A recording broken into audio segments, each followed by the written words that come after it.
Isang mapagpalang umaga sa ating lahat, mga kapatid ko kay Kristo, mula sa The Solid Rock Morning Devotion. Isang kagalakan na muli tayo ay makapagbulay-bulay sa salita ng Panginoon sa umaga nito. Mga ilang minutong pagbubulay-bulay ng mga salita ng Panginoon upang papurihan at sambahin ang ating Panginoong Hesukristo. Ating mong pagpatuloy ang ating napag-usapan kahapon ng umaga tungkol sa bunga ng banal na Espiritu. Ang pangatlong bunga ay peace o kapayapaan. Tayo po ay saglit na manalangin. Diyos na mapagmahal, narito muli ang iyong mga anak upang ikaw ay sambahin sa Espiritu at sa katotohanan. Maraming salamat, Panginoon, sa isang gabing nagdaan sa aming mga buhay na kami iyong iniingatan sa aming pagtulog. Maraming salamat, Panginoon, sa muli mong pagising sa amin. At sa umagang ito, Diyos, unang araw ng isang linggo, dalangin namin, Panginoon, na kami po ingatan mo sa aming pagpasok sa aming mga trabaho. Ilayo mo kami sa anumang kapahamakan. Proteksyonan mo kami sa daan kung kami man ay nagdadrive. Anuman ang aming dinadrive ay patuloy mo po kami ingatan, Panginoon. Ilayo mo kami sa kapahamakan sa mga pagsubok sa buhay. Amin ang inilalapit sa inyo, O Diyos, ang mga kaibigan namin may mga karamdaman. Patuloy mo po silang abutin, Panginoon, at pagalingin sa mga karamdamang kanilang nararanasan sa panahon ngayon. Ibangon mo sila sa banig ng karamdaman, Diyos, at pagalingin mo, Panginoon. Gayon din po, O Diyos, aming dingin nilalapit sa inyo ang aming mga kaibigan na magsisipasok sa kanyang mga trabaho. Patuloy mo po silang ingatan, Panginoon. Sa umaga rin ito, Diyos, patuloy kong tinataas sa inyo ang aming mga kapatid na naghahanap ng trabaho. Patuloy mo silang samahan upang magkaroon sila ng trabaho, Panginoon, at magkaroon ng hanap buhay. Maraming salamat, Panginoon, sa mga katugunan sa aming mga panalangin. Sa pangalan ni Kristo na aming Diyos at tagapagligtas. Amen at Amen.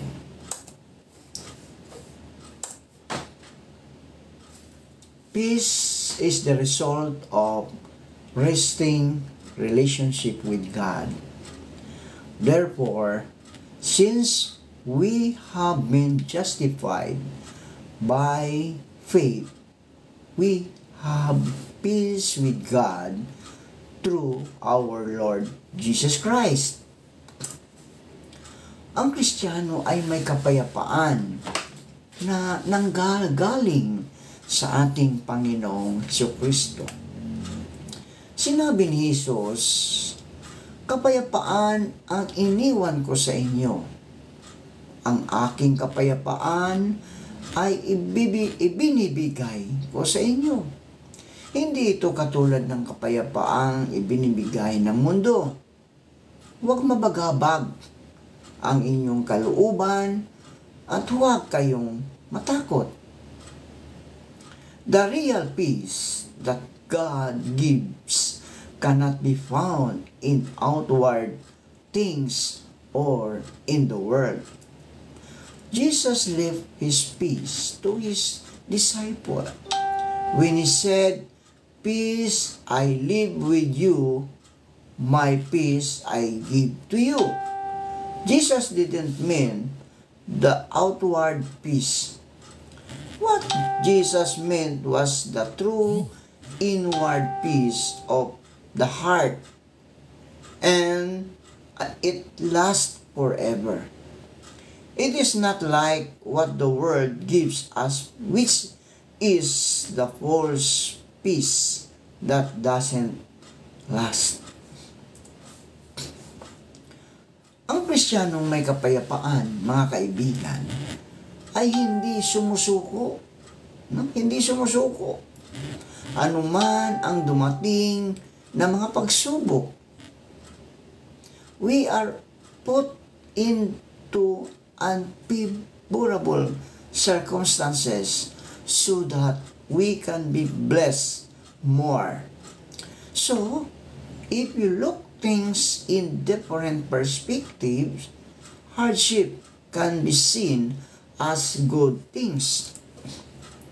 I have peace today, not because there are no storms in the world, but because the Lord is my peace in the midst of the storm.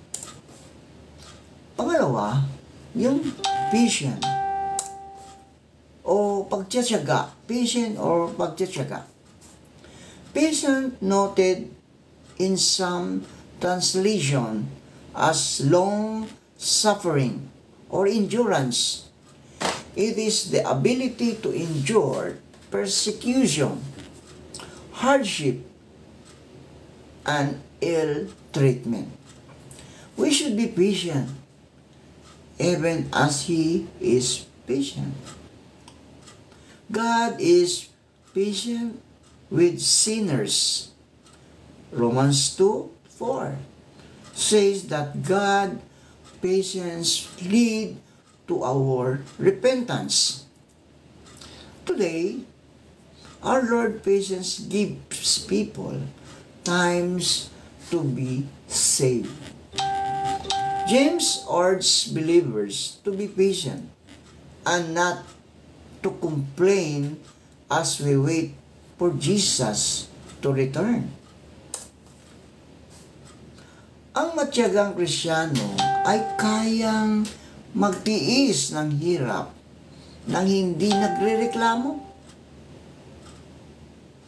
God consistently rewards those who patiently endured suffering, wait for the fulfillment of His promise, and rest in Him during the storm of life. Ayon sa Romans 12:12, be joyful in hope, patient in affliction, faithful in prayer. Let us not become weary in doing good, for at the proper time we will reap a harvest if we do not give up. No?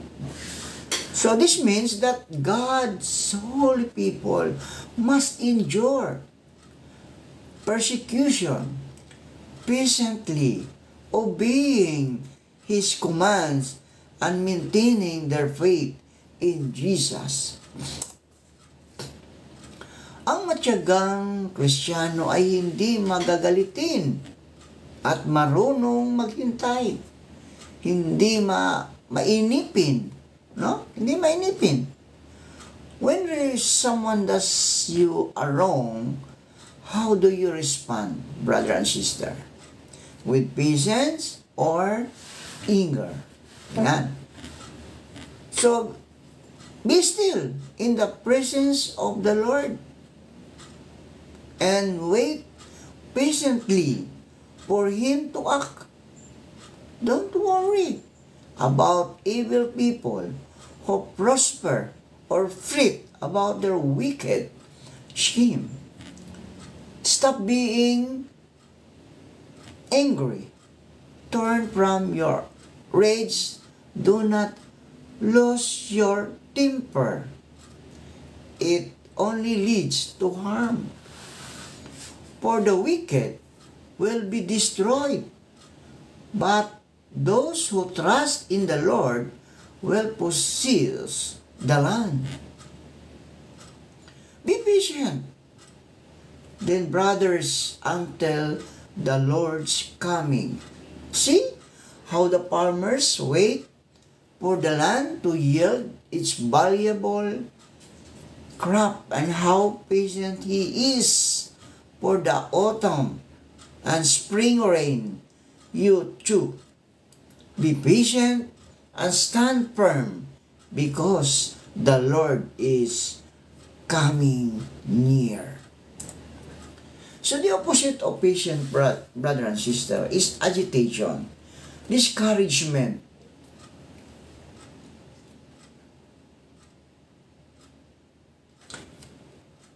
and a desire for revenge.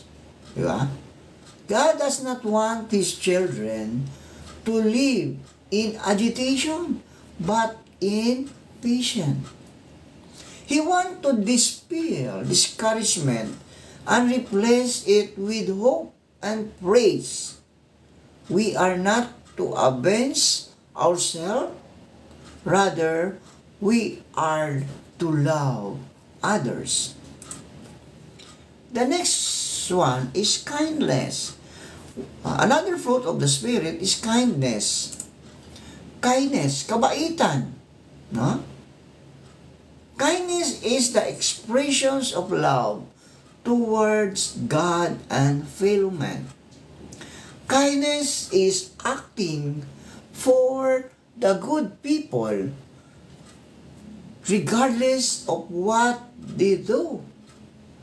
It encompasses tenderness, compassion, and sweetness. Be kind and compassionate to one another, forgiving each other, just as in Christ, God forgave you.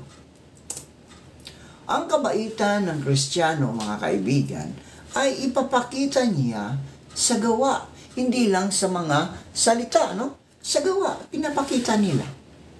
Kindness is shown in acts of compassion and generosity. In spite of ingratitude, the parable of the Good Samaritan is a great example. A man was beaten, robbed, and left for dead. Both a priest and a Levite passed by the suffering man, but finally a Samaritan stopped. And when he saw him, he had compassion. So he went to him and bandaged his wound, pouring an oil and wine. And he set him on his own animal, brought him to an inn, and took care of him. On the next day, when he departed, he took out 2 denarii, gave them to the innkeeper, and said to him, "Take care of him, and whatever more you spend, when I come back, I will repay you." Ang kabaitan ng Kristiyano ay bukal sa puso, mga kaibigan. No? Bukal sa puso, nanggagaling sa ating puso ang pagiging babait. Real Christian kindness is not simply an outward change of our manners. It is an internal change of our heart. Kindness is our tender-hearted as that we use because God has so touched us. So therefore, we are sensitive and compassionate towards others. In our heart, brother and sister, it's hard on the inside, and we are trying it to show our good manners on the outside. It is not biblical kindness, and it will not last. It will not last. Kindness cannot be pretended, nor can it be superficial. It has to come from within our poor heart to us from our Lord. Another one is goodness. Goodness is one of the fruit of the Spirit. Kabutihan. Goodness, kabutihan. Goodness is virtue, and holiness in action. It results in a life characterized by deeds motivated by righteousness and a desire to be a blessing. Goodness is a natural outcome. No? It is a natural outcome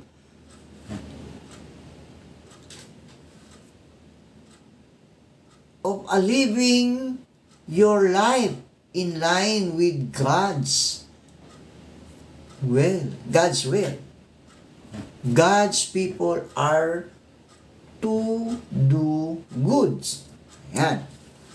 Dahil mabuti ang ating Diyos, mga kaibigan, ang Kristiyano ay dapat maging mabuti din. No? The Bible also tells us that God is good. Now, what makes God good? Well, God is pure. God is holy. God is forgiving. God is generous. So therefore, if we're good people, then all those characteristics would be true of us too. The Bible says, Jesus went around going and healing the sick. Before he ministered, he said, good to people. Everywhere we go, we should look for opportunities to be good to people. Ang mabuting Kristiyano ay namumuhi sa kasalanan, mga kaibigan. No? Ang mabuting Kristiyano ay galit sa mga kasalanan. No? Galit sa kasalanan. God is good, and His goodness is good in character and beneficial to others. Satan is evil and seek to steal, to kill, and to destroy. Who we serve determines our character. No one born of God makes of a practice of sinning, for God's seeds abide in him. And he cannot keep on sinning because he has been born of God. By this, it is evident who are the children of God and who are the children of the devil. Whoever does not practice righteousness is not of God. Diba? Yung hindi nagpa-practice ng kabutihan, no, ay hindi sa Panginoon yan. Whoever does not practice righteousness is not of God, nor it is the one who does not love his brother. Kaya't huwag tayong mapagod, mga kaibigan, sa paggawa ng mabuti, sapagkat pagdating ng takdang panahon, tayo ay aani kung hindi tayo susuko. Kaya nga, basta may pagkakataon, ay gumawa tayo ng mabuti sa lahat ng tao, lalo na sa mga kapatid natin sa pananampalataya. The word says only what you do, God says why you do it. Tayo po ay manalangin. Marami pong salamat, Panginoon, sa mga salitang aming napagbubulay-bulayan tungkol sa bunga ng banal na Espiritu. Panginoon, salamat na ito'y aming guide namin ito, Panginoon, para sa aming pang-araw-araw na buhay upang kami makasunod sa iyong mga utos, Panginoon. Maraming salamat sa lahat ng nakikinig ngayong umaga. Pagpalain mo po sila, O Diyos. Ingatan mo sila at ikaw, O Diyos, ang siyang patuloy na maghari sa kanilang mga buhay. Maraming salamat po sa lahat ng mga salita na aming napakinggan. Panginoong Hesus, tulad ng iyong mga alagad, kami po ay nagpapasalamat sa pagtitiwala ninyo sa amin. Makakaasa po kayo, Panginoon, na hindi po namin ito sasayangin. Maraming salamat po sa pangalan ni Hesus. Amen. Amen.